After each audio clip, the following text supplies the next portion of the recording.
বন্ধুরা, আপনারা দেখছেন কুকিং হাউস অফ অনিমা।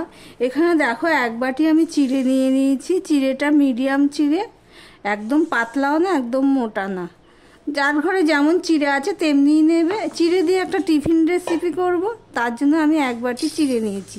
চিড়ের সাথে আমি সুজি দেব। সবার প্রথমে আমি চিড়েটাকে ধুয়ে নেব ভালো করে, জল পাল্টে ভালো করে ধুয়ে নিচ্ছি। 2-3 বার অফ ক্যামেরাতে ধুয়ে নিয়েছি। ধুয়ে নিয়ে দেখো পরিষ্কার হয়ে গেছে। এবারে আমি ভালো মানে কি খাওয়ার জল দিলাম, রান্নার যে জলটা, সেই জলটা দিয়ে লাস্টবার ধুয়ে নিলাম। ধুয়ে দেখো ঠিক এইভাবে এটা আমি ভিজিয়ে রেখে দেব।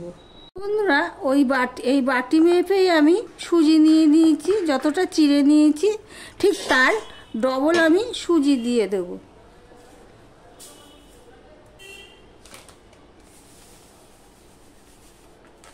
দেখো এক বাটি চিড়ের জন্য আমি 2 বাটি সুজি দিয়ে দিলাম। ভিডিওর শুরুতেই একটা লাইক দিয়ে কন্টিনিউ করো। এবার সুজিটাকেও আমি জল দিয়ে ভিজিয়ে রাখছি। এবার এর জন্য যা যা লাগবে সেগুলো আমি রেডি করে নেব। ভিডিওটি স্কিপ করো না, তাহলে বুঝতে পারবে না। এখানে একটা মিক্সার গ্রাইন্ডার নিয়ে নিয়েছি।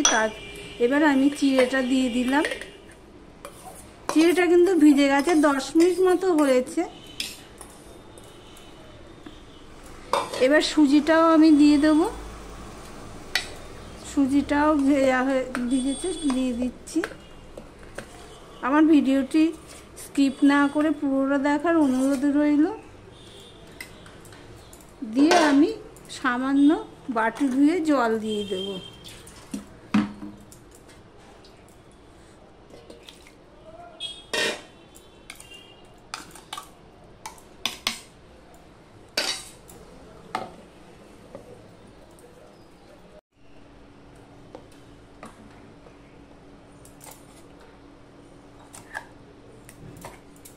এবার আমি এই বাটিটায় ঢেলে নিচ্ছি। একদম কম তেলে করব। এই বাটি ধুয়ে আমি একটুখানি জল দিয়ে দিচ্ছি।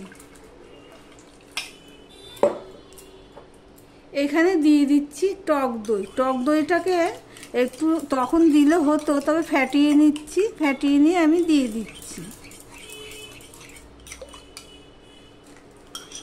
50 গ্রামের মতো হবে টক দই, সেটাও আমি দিয়ে দিলাম। দিয়ে ভালো করে মিশিয়ে নিচ্ছি। দিয়ে দিচ্ছি স্বাদ অনুযায়ী নুন দিয়ে ভালো করে আমি মিশিয়ে নিচ্ছি। দেখো বন্ধুরা, ঠিক এরকম করেছি। এর থেকে বেশি পাতলা করা যাবে না।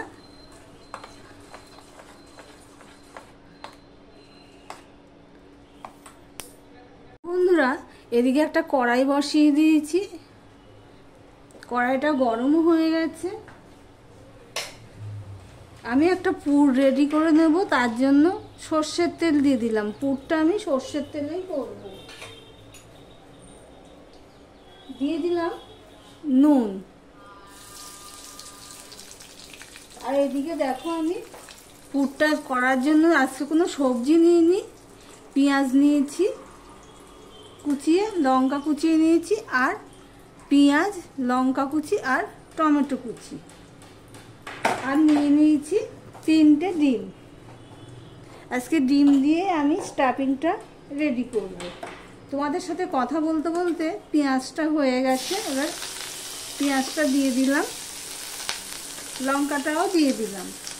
নুনটা তো আগেই দিয়ে দিয়েছি।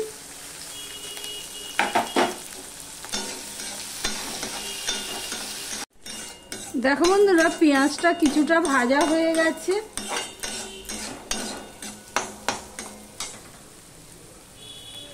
এবার দিয়ে দিচ্ছি হলুদ দিয়ে দিলাম। পেঁয়াজের সাথে হলুদটা ভালো করে আমি মিশিয়ে নিচ্ছি।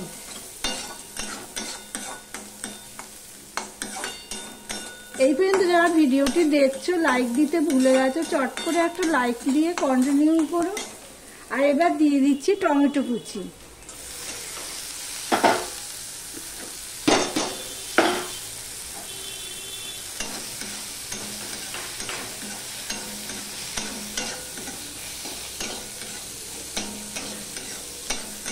টমেটো কুচি দিয়েও আমি এর সাথে ভালো করে ভেজে নেব। টমেটোটা যতক্ষণ নরম হবে ততক্ষণ পর্যন্ত। দেখো বন্ধুরা, টমেটোটা নরম হয়ে গেছে। আর আমি যে 3টে ডিম নিয়েছি, সেই 3টে ডিম আমি ভেঙে দিয়ে দিচ্ছি। আমার ভিডিওটি যদি ভালো লেগে থাকে প্লিজ লাইক কমেন্ট শেয়ার করে দিও। আর যারা নতুন বন্ধু ভিডিওটি দেখছো এখনো পর্যন্ত সাবস্ক্রাইব করোনি, তাদেরকে বলবো সাবস্ক্রাইব করে পাশে থাকার জন্য।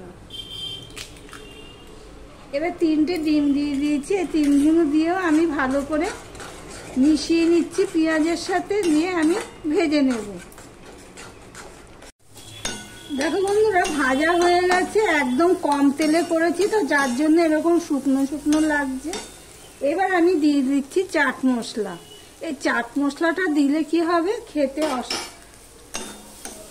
ভালো লাগবে, মানে টেস্টটা বাড়িয়ে দেবে আর কি।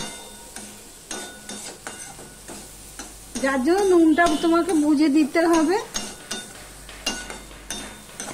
পুরটা আমার রেডি হয়ে গেছে।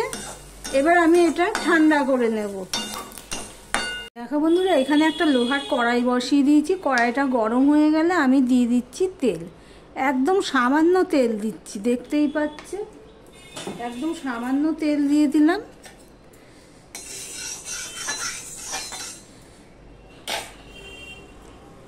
এবার দিয়ে দিচ্ছি কালো জিরে। দেখো কালো জিরেটা। এবার আমি যে ব্যাটারটা করে রেখেছি সেটা আমি দিয়ে দেবো। আমি এখানে আমার মতন করে করছি, মানে আমার সাইজটা ছোট করে করছি। তোমরা চাইলে এখানে আর একটু বড় করতে পারো। যেহেতু চিড়ে দেওয়া রয়েছে, আঠালো ভাবটা তো বেশি, সেই জন্য একটুখানি সাবধানে করতে হবে, তাড়াহুড়ো করলে চলবে না। দেখো পুরো গোল করে নিলাম। এবার যে পুরটা রেডি করে রেখেছি সেই পুরটা আমি দিয়ে দিচ্ছি।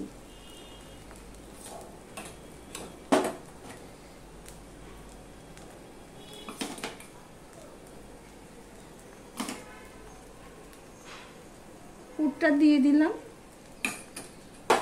এবার এর উপরে আমি আবারও 1 হাতা দিয়ে দিচ্ছি।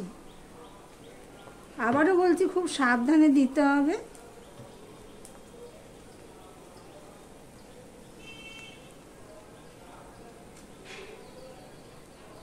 দেখো একদম কম তেলে করছি। এবার আমি 2 মিনিট ওয়েট করব। দেখো আমি 2 মিনিট ওয়েট করেছি। তারপরে আমি উপরে আরেকটুখানি কালো জিরে দিয়ে দিচ্ছি। যেহেতু এখানে আমি লোহার কড়াইতে করছি, 2 মিনিট মানে কি সবার ক্ষেত্রে তাই হবে না, যেহেতু কড়াইয়ের উপর নির্ভর করবে। আবার গ্যাসের ফ্লেম ছোট বড়োর উপরও নির্ভর করবে। তা আমি ছোট করে দিয়ে করছি, সেই জন্য। দেখো বন্ধুরা, পুরো উল্টে দিলাম। এখানে কিন্তু আমি আর তেলের ব্যবহার করলাম না, একদম তেল ছাড়াই বলতে পারো, কম তেলেই করছি। আবারও আমি 2 মিনিট ওয়েট করব। দেখো 2 পিঠটা হয়ে গেছে। দেখো তেল ছাড়া পুরো, একটু সামান্য তেল দিয়েই করলাম।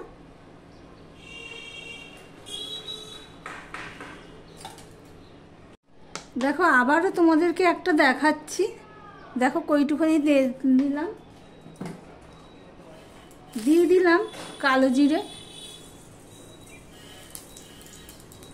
লোহার কড়াই একবার গরম হয়ে গেলে একদম ছোট করে দিয়ে হয়ে যায়।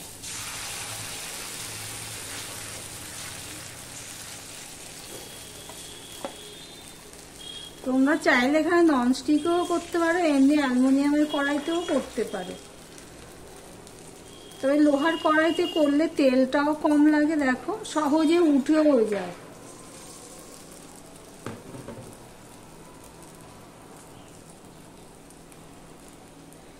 আমার ভিডিওটি যদি ভালো লেগে থাকে প্লিজ লাইক কমেন্ট শেয়ার করে দিও। আর যারা নতুন বন্ধু ভিডিওটি দেখছো এখনো পর্যন্ত সাবস্ক্রাইব করোনি তাদেরকে বলবো সাবস্ক্রাইব করে পাশে থাকার জন্য। তোমাদের সাথে কথা বলতে বলতে দেখো আমি ওটা পুরো গোল করে দিলাম আর পুরটাও আমি দিয়ে দিচ্ছি। পুরটাও খুব টেস্টফুল হয়েছে। এবার আমি এর উপরে আবারও দিয়ে দিচ্ছি। দেখো কিরকম আস্তে ধীরে দিচ্ছি, একটু আস্তে ধীরেই দিতে হবে, তাহলে সাইজটাও সুন্দর হবে, গোল হবে, দেখতেও ভালো লাগবে। এবার আমি আবারও 2 মিনিট ওয়েট করব। উপর দিয়ে আবারও কালো জিরা ফোড়ন দিয়ে দিচ্ছি। কালো জিরাটা তো এমনি উপকারীও বটে আর দেখতেও ভালো লাগবে। 2 মিনিট ওয়েট করলাম। এবার আমি দেখব নিচটা সরানো যাচ্ছে কিনা। আর এবার আমি তোমাদের একটা কথা বলছি বন্ধুরা, ছোট করে দিলে না উল্টাতে সুবিধা হয়। দেখো একটু তাড়াতাড়ি আমি উল্টে দিচ্ছি, এটা আরেকটু হতে হবে। একইভাবে আমি সমস্ত টিফিনগুলো ভেজে নিয়েছি বন্ধুরা। এতে না লাগবে কোনো সস, না লাগবে কোনো চাটনি, কিছুই লাগবে না। দেখো পুরে ঠাসা পুরো। তাহলে টিফিন রেসিপিটা তোমাদের কেমন লাগলো কমেন্ট করে জানিও। তাহলে ভিডিওটি আজকের মতন এখানেই শেষ করলাম।